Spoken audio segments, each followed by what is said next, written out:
She didn't scream. She didn't hit. She didn't leave. Evelyn just smiled, cooked, kissed me goodnight. All those 2 years, she knew I was cheating. I only found out when I read the diary she left behind. The last page read, "Tomorrow, you will find me in a place you will never forget." The next morning, she disappeared. And from that day on, every time I looked in the mirror, I saw her, standing behind me. Morning, the smell of coffee. Light seeping through the blinds. Orrin Hale wakes. Evelyn's in the kitchen, hair tied, wearing his shirt. "You're up," she says, smiling. "You're up earlier than usual." Guess I'm used to waiting. The words sting more than they should. Breakfast is quiet. Her eyes drift somewhere else. When she leaves for errands, Orrin decides to clean up. In the bottom drawer, an old box. Inside, a brown leather notebook. No name. He opens it. "If you're reading this, I already know." He flips pages. "You said you were in Chicago. The hotel says otherwise. There was perfume on your jacket." I stayed silent, because if I asked, you'd lie again. His throat burns. The air feels heavy. He turns to the last page. "Tomorrow you'll see me where you'll never forget." "Evelyn?" he calls. She stands in the doorway, calm, unreadable. "You found it," she says. "Why didn't you tell me?" "Because some truths need to be written, not said." "You knew all along?" "For a long time." "Then why stay?" "I wanted to see how you'd live when the one person who believed you didn't." Her voice trembles. Or maybe it's his imagination. "I still love you, Orrin," she says quietly. "But love doesn't erase betrayal. It only keeps you long enough to make sure you remember." She walks away. The door closes. A torn slip falls from the notebook. "You betrayed me. Now I'll live in every mirror you see." He looks up. In the mirror, his reflection. And behind it, hers. He turns. Nothing there. Then from the kitchen, the sharp sound of breaking glass. I woke up at 7. The coffee cup from last night was still on the table, cold. The bed beside me was empty. I thought Evelyn was in the kitchen. But the apartment was silent. No knife on the board, no radio, no smell of toast. "Evelyn?" No answer. The bathroom door was half open. A towel on the floor. Red stains near the sink. Blood. Not much. Just enough to stop my heart for a second. I called the police. 2 officers came within 15 minutes. Calm voices, like they'd seen this 1,000 times. "You're her husband?" "Yes." "When did you last see her?" "Last night, around 11. "Any arguments?" "No." That was a lie. We didn't shout. But silence can cut deeper than words. They took samples, photos, notes. Another officer checked the security camera. I'd installed it months ago, for safety. At 3:14 a.m., the footage showed the living room. Dim light. Nothing moving. Then, Evelyn appeared. She walked slowly toward the mirror near the door. She stood there, staring. Long, still, unblinking. Then she turned away, but her reflection stayed. The officer rewound, squinting. "Probably a glitch," he said. I didn't answer, because I knew what I saw. Her reflection looked straight at the camera, straight at me. By afternoon, they left. No signs of forced entry, no messages, no trace. Only the notebook on the table, open to the last page. "If you want to find me, look where you fear the most." I sat on the floor. The apartment was the same. Cold coffee, folded clothes, dried blood. I didn't know what scared me more, losing her or finding her again. That night, I covered every mirror, bathroom, bedroom, closet, even the TV screen. I thought if I couldn't see her, I could rest. But when I turned off the light, the camera's red dot blinked. On the dark screen, my reflection stared back. And behind my right shoulder, a shadow moved. I turned. Nothing. The light blinked twice, then went out. I didn't leave the apartment for 3 days. The police called twice. I said nothing new. I didn't tell them about the reflection or the camera. They'd think I was losing it. Maybe I was. I stayed home. Cold coffee, ticking clock, silence that grew heavier each hour. I kept thinking about Evelyn, how she brushed her hair exactly 30 times before bed, how she always aligned the knives perfectly, how she smiled when she was angry. Every small habit now felt like evidence, proof that I ruined something pure. On the 4th morning, I heard a faint rustle from the desk. The notebook was open. I remembered locking it in the drawer. A new page, fresh ink, same handwriting. You still don't understand. I never left. I stepped back. My hands shook. I took a photo of the page, slammed the cover shut, locked it again. 10 minutes later, I opened it. The page was gone. But another one had appeared. Don't search, just look. That night, I checked the security footage again. At 2:03 a.m., the living room. In the frame, me, walking out, holding the notebook, writing something, placing it on the table. I don't remember doing that. But in the video, I looked up at the camera and smiled. Next morning, I found a folded note under my coffee cup. Her handwriting. You write well, but you still haven't finished the ending.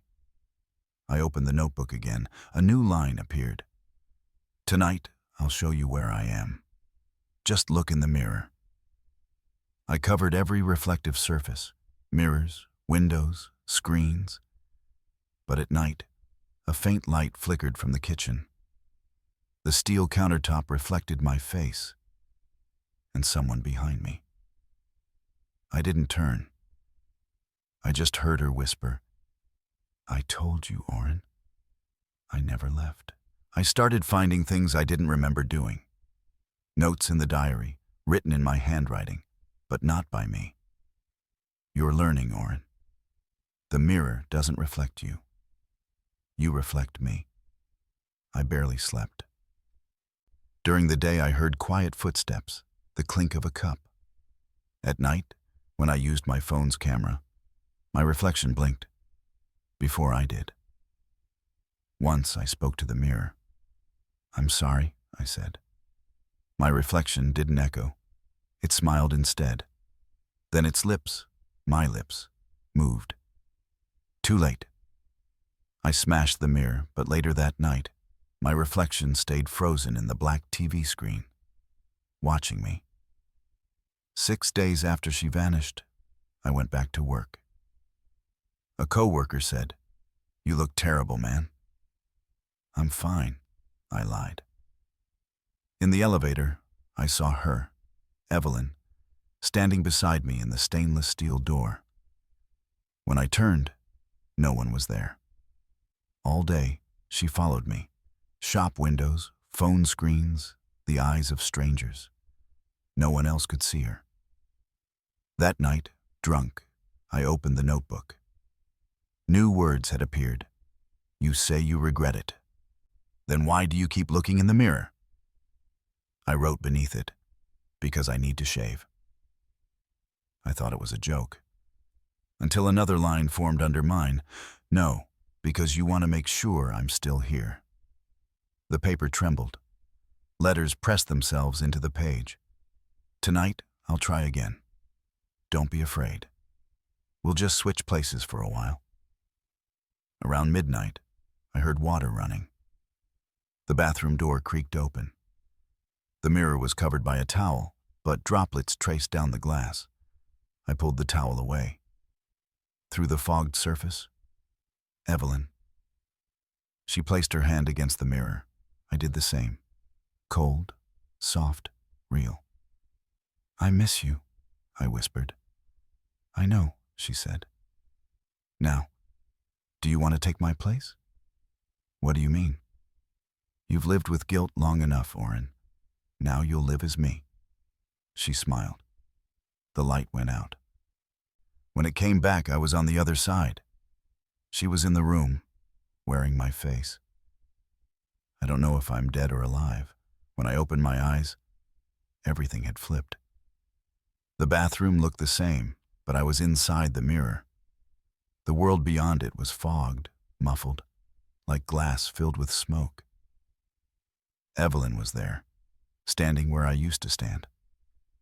She placed her hand on the mirror and smiled, a small, calm smile that froze my chest. I hit the glass. "Evelyn, can you hear me?" Nothing. The sound came back warped, underwater. Her lips moved. "Your turn." Time doesn't work here. No day, no night, only light from her side. When she turns on the lamp, I know it's morning. When she sleeps, I disappear into black. She lives my life, makes coffee, answers emails, talks to people using my name. Same voice, same gestures, same lies. She learned me, every flaw, every secret. She moves better, smiles better. She's a perfect version of the man she lost. One day she sat by the mirror with a notebook. She wrote something down. I pressed close, reading backward through the glass. "You once said you wanted a fresh start, so start." I punched the mirror until my hands bled, but the blood didn't fall. Only a smear appeared on her side. She touched it gently, as if holding it still. Then her voice, clear, soft. "You see, guilt doesn't disappear. It only changes places." After that, I understood. I didn't need food or sleep. I just existed, watching her live my life. She met my friends, my mother, my co-workers. No one noticed. Some even said I looked better. Every time she passed a mirror, she looked straight into it, straight into me, and smiled, just enough for me to know she remembered. One night she brought the notebook again, placed it against the glass. "Your turn to write," she whispered. It appeared beside me, inside the glass. Blank pages. I wrote, not with ink, but with blood. "Evelyn, I understand now. There's no escaping what we do. But if you're reading this, forgive me." She looked at me, calm, almost kind. Her lips formed the words, "Forgiveness isn't for forgetting, Oren. It's for remembering." Then she turned off the light, and for the first time, my reflection didn't come back. I don't know how long I've been inside. Days, weeks, it doesn't matter. Time doesn't move here. Only Evelyn does. She goes out often now. She lives as me, speaks, laughs, signs papers, shakes hands. Everyone believes her. No one notices that the eyes staring back aren't mine anymore. I follow her through reflections, windows, glass walls, water in a cup. Wherever she passes, I see her. But she never looks back. She's learned to walk without fear, something I never managed. One night she came home, turned on jazz, my music, opened my laptop, typed an email. The name froze me. Clara. She was the woman I cheated with. Evelyn invited her here, same apartment, same place where everything started. Clara arrived with a bottle of wine. Evelyn smiled, calm, polite. "Long time no see," she said. Clara laughed, nervous. "You look different." "I am," Evelyn replied. "Do you know how much I loved him?" "Who are you?" Clara whispered. "I'm the one he betrayed," Evelyn said softly, "and the last one he'll ever see." I pounded the glass. "Evelyn." "Stop!" She didn't hear. She lifted the knife, then paused. Instead of striking, she turned toward the mirror, toward me. "Relax, Oren. I'm not killing her. I just want her to see you." She angled the mirror. Clara saw me inside, pale, trapped. She screamed. Evelyn smiled. Now she knows. She smashed the mirror. Darkness swallowed everything. When I woke, I was floating in black. No sound. No shape.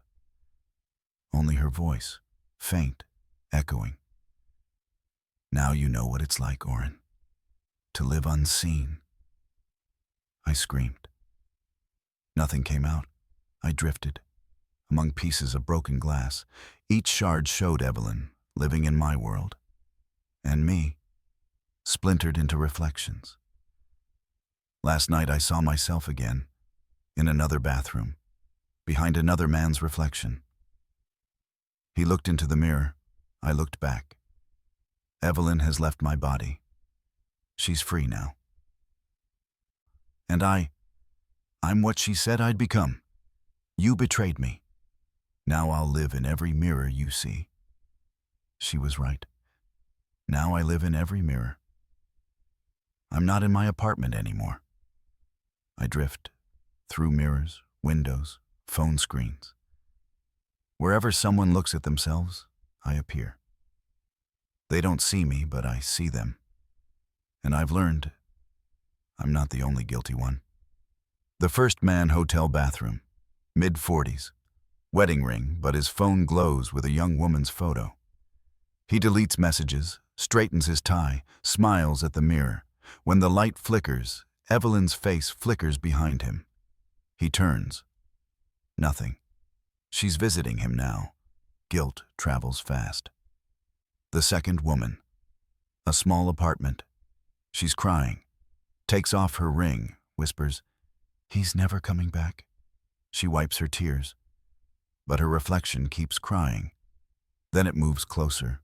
Her knees buckle. Evelyn's voice fills the air. "Don't pretend to be strong. He may not see you, but I do." The mirror cracks. A shard falls. In it, my face. The child, an art classroom. He stares into a mirror, watching his parents argue in the reflection. He covers his ears, but the shouting doesn't stop. When I appear, the father's image becomes mine. The boy looks at me.